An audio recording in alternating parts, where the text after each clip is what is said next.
आज आपण आमंत्रित केलेला आहे. आपल्या सोबत आहेत भाजपचे प्रवक्ते विश्वास पाठक. विश्वास पाठक जी, खूप खूप स्वागत आपलं. सध्या आपण जर तर आणि संभाव्यावरती चर्चा करू शकतोय, कारण प्रत्येक राजकीय पक्ष आपापल्या परीनं आपले उमेदवार कोण असतील यावरती लक्ष केंद्रित करताना दिसतंय.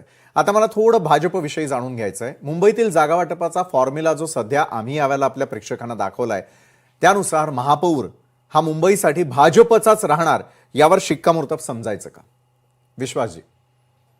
बघा विशालजी, आम्ही हे जे इलेक्शन लढणार आहे मुंबईचे,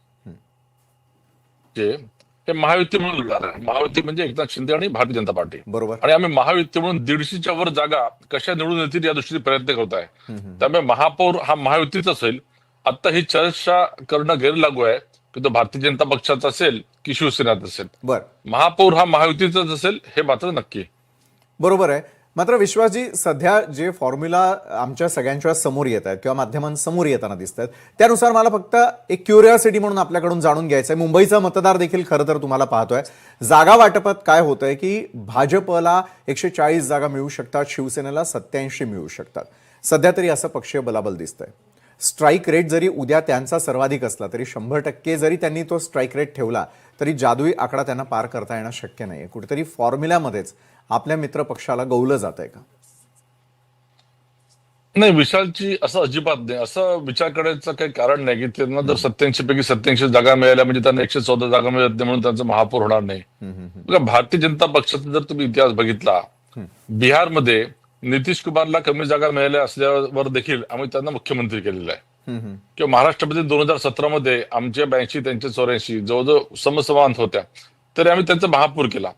त्यामुळे महायुतीचा धर्म आम्ही पाळत असतो आणि आजच्या तारखेला तरी महायुतीचाच महापौर बदल या दृष्टीने प्रयत्न चालू आहे आणि आम्ही 150च्या वर महायुती म्हणून आकडा पार करणार आहे. बरं, अबकी पार 150 पार जरी आपल्याला म्हणायचं असेल तरी मला एक प्रश्न आणखी पडतो. जसं तुम्ही मगाशी बिहारचा उल्लेख केला, बिहारमध्ये जे घडलं ते मात्र महाराष्ट्रात दुसऱ्यांदा घडलं नाही, कारण यापूर्वी असलेले मुख्यमंत्री आणि त्यानंतर आलेले मुख्यमंत्री यामध्ये फरक होता. राजकीय गणित सातत्यानं बदलत असताना आपल्याला पाहायला मिळतं. त्याचं रिपिटेशन यंदा नाही पाहायला मिळालं. मात्र महापौर पदासाठी तरी ते तसं काही घडेल असं म्हणूया? नाही, नक्कीच घडू शकतं ना. हे सगळं 16 तारखेला ठरेल. बरं, जेव्हा निकाल येतील तेव्हा आम्ही शीर्षस्थानी बसू. मात्र आजच्या तारखेला तरी महापौर हा महायुतीचाच, एवढाच आमच्या पुढे प्रश्न आहे. बरं, अशी शक्यता आहे आणि चांगली शक्यता आहे, कारण भारतीय जनता पक्ष जास्त जागा मिळणार आहे, ती शक्यता आहे. बरं मात्र याचा अर्थ बोला. मात्र याचा अर्थ महापौर हा भाजपचाच झालेला आहे किंवा होईल असं नाही, तर महायुतीचा असेल आणि 16 तारखेला ते ठरेल. बरोबर आहे. बरं, मुंबईमधलं एका बाजूला चित्र आपण बघतोय, अगदी हाकेच्या अंतरावरती असलेलं ठाणे शहर देखील आहे. तिथली देखील महापालिकेची निवडणूक आहे आणि अत्यंत प्रतिष्ठेची आणि चुरशीची ठरणार एवढं निश्चित. चला, विरोधकांना जरी तुम्ही त्या ठिकाणी थोपवण्याच्या पूर्ण तयारीत असलात तरी देखील मुंबईमध्ये भाजप आणि ठाण्यात शिवसेना, असं काही तुमच्यात ठरलंय? नाही बघा, आता ठाण्यामध्ये शिंदे सेना कदाचित जास्त जागा लढवतील. आपण जो ट्रॅक रेकॉर्ड बघताय, अजून फायनलायझेशन व्हायचं आहे. हो, होऊ शकतं की त्यांचं जास्त जागा येतील देखील. असं गृहीत धरा की मुंबईमध्ये शिवसेनेच्या कमी जागा मिळाल्या आणि त्यांचा महापौर झाला, तर उद्या ठाण्यामध्ये भाजपाच्या कमी जागा म्हणून ठाण्यामध्ये भाजपाचा महापौर होऊ शकतो किंवा व्हायस वर्सा. त्यामुळे भारतीय जनता पक्ष हा जो पक्ष आहे हा महायुतीला जागून आणि आपल्या महाराष्ट्राच्या हिताचं काय त्याप्रमाणे निर्णय घेईल. मी परत नितीश कुमाराचं उदाहरण देतो. त्याप्रमाणे जर अशी परिस्थिती निर्माण झाली तर भारतीय जनता पक्ष मागे पुढे पाहणार नाही. आजच्या तारखेला आम्हाला महायुती म्हणूनच लढायचं, महायुतीचेच महापौर ठाण्यामध्ये आणि मुंबईमध्ये आणायचे आहेत. बरं विश्वासजी, खरं तर 24/7 इलेक्शन मूडमध्ये असलेलं भाजप यंदाच्या या निवडणुकीमध्ये महायुतीसमोर सर्वात मोठं आव्हान मुंबईसाठी असेल, ठाण्यासाठी असेल, काही आणखी महत्त्वाच्या महापालिका आहे, त्या ठिकाणी तुम्हाला काय वाटतं की थेट लढत ही महायुतीची कुणाकुणासोबत आहे? बघा, महायुती म्हणून जी काही लढत, चुरशीची लढत आहे, हे मुंबईला पाहायला मिळत आहे. कारण एक प्रकारे असं चित्र निर्माण झालंय की दोन्ही बंधू एकत्र आलेले आहे. बरोबर. मात्र परिस्थिती तशी नाही. आपण जर बघितलं तर 2017 मध्ये शिवसेना, तेव्हाची अनडिवायडेड शिवसेना आणि भारतीय जनता पक्षाला समसमान असा 28% वोट शेअर होता. बरं, त्यानंतर एकनाथ शिंदे तिथं बाहेर निघाले, त्यामुळे आता उद्धव सेनेचा वोट शेअर हा जास्तीत जास्त 14% असेल. त्यामुळे एकनाथ शिंदेची 14% आणि आमचे 28% म्हणजे 42% होतात. वेळा त्यांची 14% आणि मनसेचे आपण 9% जरी धरले तरी 20-22 वर अटकतात आहे. मात्र आता परिस्थिती पूर्ण बदललेली आहे. महायुती म्हणून किंवा देवेंद्रजींच्या नेतृत्वामध्ये आणि महायुतीने म्हणून राज्यामध्ये जे कामं केले आणि विशेषतः मुंबईमध्ये जे कामं केले, वर्षानुवर्ष फक्त जे स्वप्न दाखवले गेले होते, ते मेट्रो आम्ही चालू केली, अटल बरं. सेतू सारखं हे चालू केलं, नवी मुंबईला एअरपोर्ट चालू झालेलं आहे, रस्ते आणि नंतर ड्रेनेज सिस्टम, अनेक गोष्टींवर अनेक आघाड्यांवर या सरकारने काम केलेलं आहे. त्यामुळे जनतेने हे बघितलंय की ज्या शिवसेनेने म्हणजे आधीची जी शिवसेना होती 25-30 वर्ष मुंबईमध्ये राज्य केलं, तरी मुंबईमध्ये अनेक प्रश्न अनुत्तरित राहिले. त्या सगळ्या प्रश्नांचं उत्तर या देवेंद्रजींनी शोधलं. त्यामुळे आम्हाला पूर्ण विश्वास आहे की राज ठाकरे उद्धव ठाकरे जरी एकत्र आले तरी त्यांनी फार विशेष फरक पडणार नाही. आमचे 150च्या वर जास्त नगरसेवक नक्की निवडून येणार मुंबईमध्ये. राहिला प्रश्न महाराष्ट्राचा, नागपूरमध्ये तसं पाहिलं तर आम्हाला काही कॉम्पिटिशन नाही. पुण्यामध्ये देखील आम्ही चांगला परफॉर्म करणारे महायुती म्हणून जरी अजितदादा वेगळे लढायचा प्रयत्न केला तरी नाशिकमध्ये तशी स्थिती आहे. त्यामुळे 29 पैकी जवळजवळ सर्व ठिकाणी महायुती म्हणूनच आपल्याला पाहायला मिळेल असं मला पूर्ण विश्वास आहे. बरोबर आहे. मात्र महायुती समोरचं सगळ्यात मोठं आव्हान जर आपण मुंबईपुरता सध्या विचार केला तर मुंबई महापालिकेमध्ये ठाकरे बंधूंचं आव्हान तुम्हाला किती मोठं वाटतंय? कुठल्या मुद्द्यांवरती या निवडणुका लढवल्या जातील? कारण एका बाजूला ठाकरे बंधू एकत्र आल्यानंतर पुन्हा एकदा मराठीचा मुद्दा असेल, मुंबईची चिंता व्यक्त केली जाते, मुंबई तोडली जाण्याची शक्यता व्यक्त केली जाते, मुद्दे आपोआप हळूहळू पुढे येताना दिसतील. मात्र या आव्हानांना सामोरं जाण्यासाठी गेले कित्येक वर्षांच्या निवडणुका विश्वासजी तुम्ही भाजप सोबत पाहिलेल्या आहेत, तुमचं निरीक्षण त्या संदर्भातलं आहे, त्यानुसार यंदाच्या निवडणुकांमध्ये कुठले मुद्दे महत्वाचे ठरतील असं वाटतं?